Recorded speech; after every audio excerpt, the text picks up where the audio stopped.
So according to these writers, which in essence is what Peter Joseph did in the first section of his film Zeitgeist, is that what Christians have been doing for centuries was actually worshiping the sun and the stars rather than God and Jesus Christ.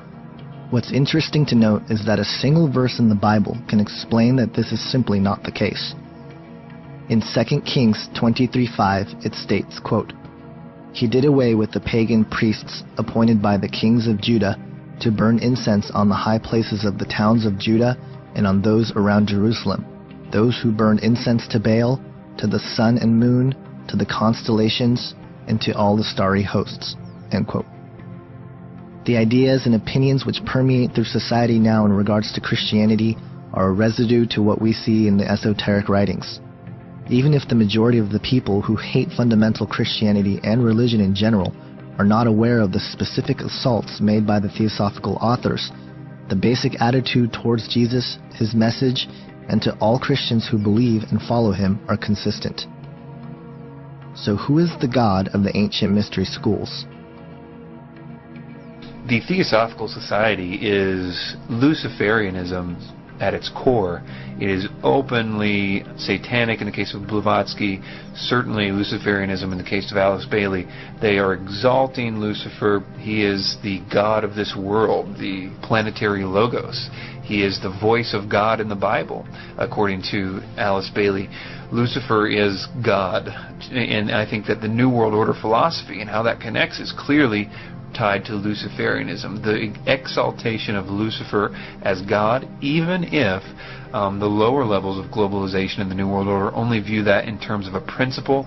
For example, the ideas of Prometheus and the light bearer and the torch and all these kinds of things, that the Garden of Eden, thing was a good thing, that knowledge was given to us and by a great and awesome being, even if they only view it as sort of allegory. That idea is Luciferianism, the exaltation of Lucifer in the Bible as a good thing, even if they don't completely view him as God. So Luciferianism is the core of Theosophical philosophy, and it's also the core of the New World Order, which again makes perfect sense to the overall thesis here that what they're doing is building up a platform to worship him.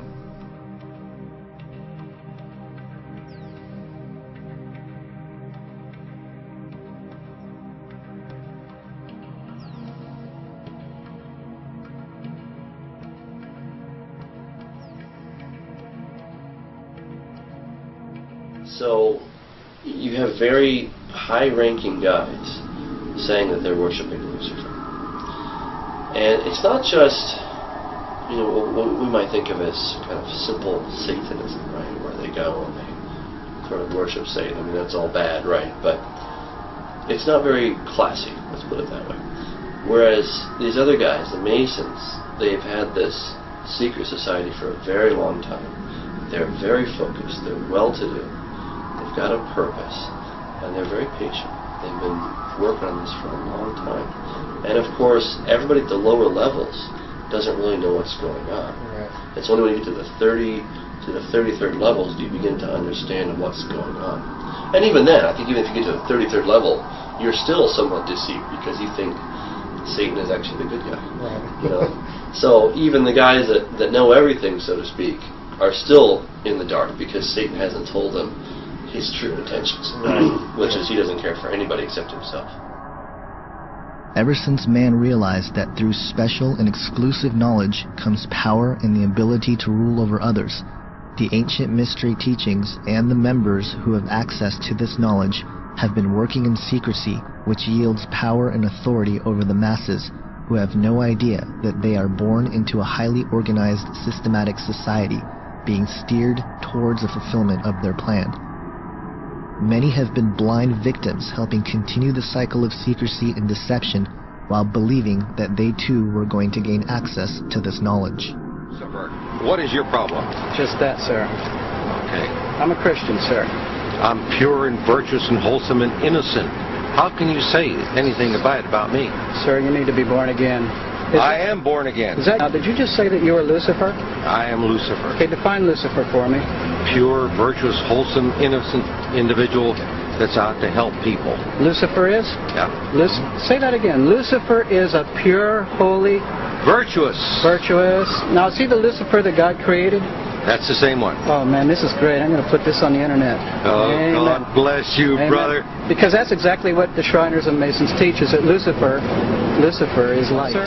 Jesus said, many will say to me on that day, Lord, Lord, we did not do these good deeds in your name? And you'll say, away from me, you workers of iniquity, I never knew you.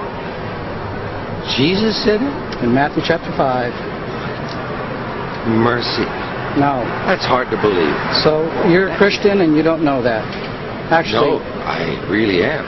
you are. Because I'm pure and virtuous. You're pure and virtuous, okay. Yeah. Mhm. In other words, you're perfect without Jesus, right? No. Okay, tell me about Jesus. Who is Jesus? But he's my leader. Is he the Son of God? Yes, he Is he the only worshipful master? Yes. Have you ever been called worshipful master? No, because I've just been too busy. I've been working. See, this is what a Mason confesses, is that Lucifer is light. Yale University is 300 years old this year, and were you to visit its campus, you would see that it still has exotic clubhouses, which look like tombs where Yale's legendary secret societies meet. Their prestige and importance have largely evaporated, but the rituals are still a secret. And so when we heard that some enterprising characters had managed to spy on the famous Skull and Bones Society, we couldn't resist. Here's ABC's Dan Harris. The videotape provides a grainy glimpse into what appear to be the initiation rituals of a secret society that's been around since 1832, whose members have gone on to be leaders of Wall Street and the White House, the Senate and the Supreme Court.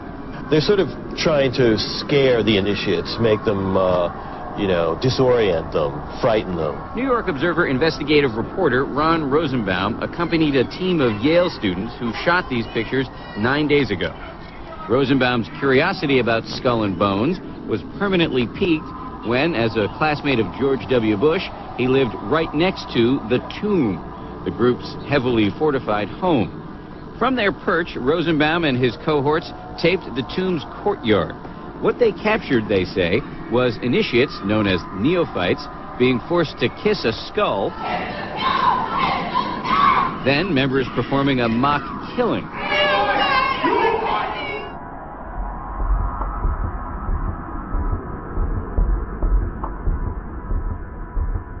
There is a biblical explanation for the ancient mystery schools and the idea of resurrecting Atlantis. After the fall of mankind in the garden, God says something very interesting to Satan.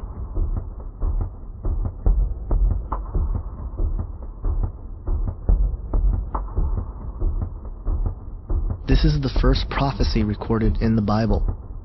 Her seed pertains to the coming Messiah, who would free humanity from the bondage of sin, of which Satan deceived humanity into accepting. It is also foreshadowing the virgin birth, since women are not the ones who carry the seed. This coming Messiah would bruise thy head, meaning he would defeat Satan and his work. God also mentions thy seed and how he will only bruise thy heel. This is the seed of Satan. Thus the countermove for Satan became clear. Disrupt the human genetic pool so that the pure bloodline of man will not bring forth the Messiah to redeem mankind. This is the reason for the flood.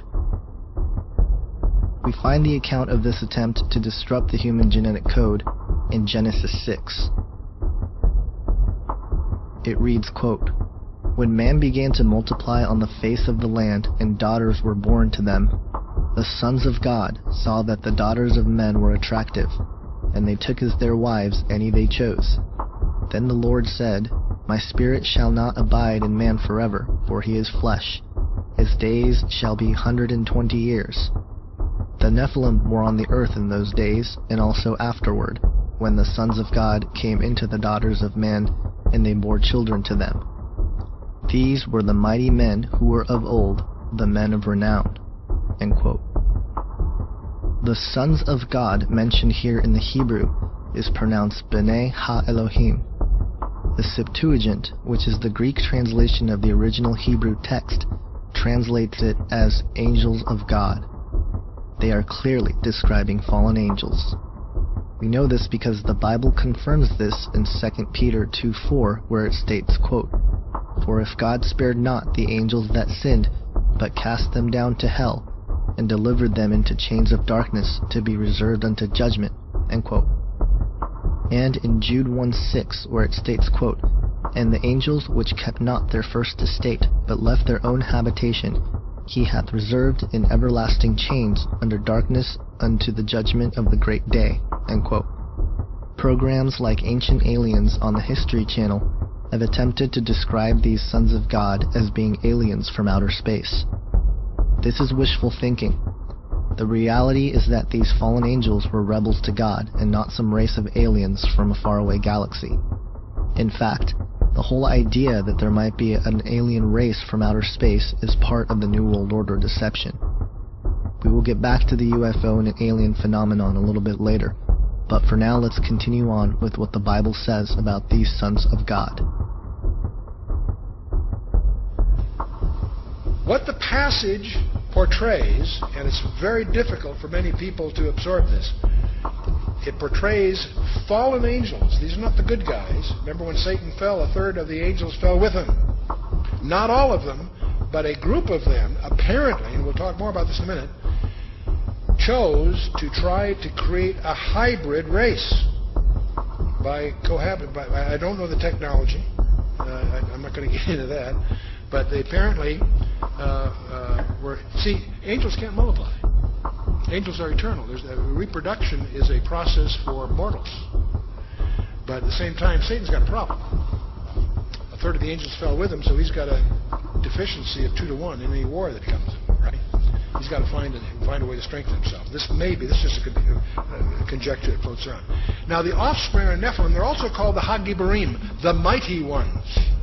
And now, where the confusion starts to set in is when this Hebrew passage was translated into the Greek in the Septuagint, the word they used for the Nephilim was gigantes. It sounds like giants, and it turns out they were giants, but that's not what the word means. Gigantes comes from gigas, which means earthborn. So in the Hebrew, they're called the fallen ones. In the Greek, they're called the earthborn. The purpose of the flood was not just that there was sin in the land. There was, that's emphasized. But if sin brings the flood, we better get some life jackets. No, there's something far deeper going on. That's what I want to sensitize you for when you do your own study and come to your own conclusions. But I want you to recognize there's something much more profound that is a problem that God was solving, and that is that Satan's strategy was to contaminate the human race. Now that we know who these sons of God were, let's make the connection with the ancient mystery teachings. In order to do this, we must turn to a book which is referenced in the New Testament by Jesus, Peter, Paul, and Jude, but are not in the current Bible as we have today. It is also a book that the early church fathers considered inspired, and certainly the audience of the early Israelites were well versed in and familiar with. I am speaking about the book of Enoch. I believe it is important to look at a book like Enoch and enhance our understanding of the Bible. I am not ready to say that it is inspired canon, but if it is referenced by so many in the New Testament, I believe it is worth investigating. The modern-day Christian scholars have largely put the Book of Enoch aside. As such, the book has been used by people who promote the ancient alien idea and folks like Zachariah Stitchin to present their theories of Nibiru and the Anunnaki. But in fact, the biblical foundation is the best fit for the Book of Enoch. So let's look at what it says. The first thing which is very interesting about the Book of Enoch is found in the beginning of the text.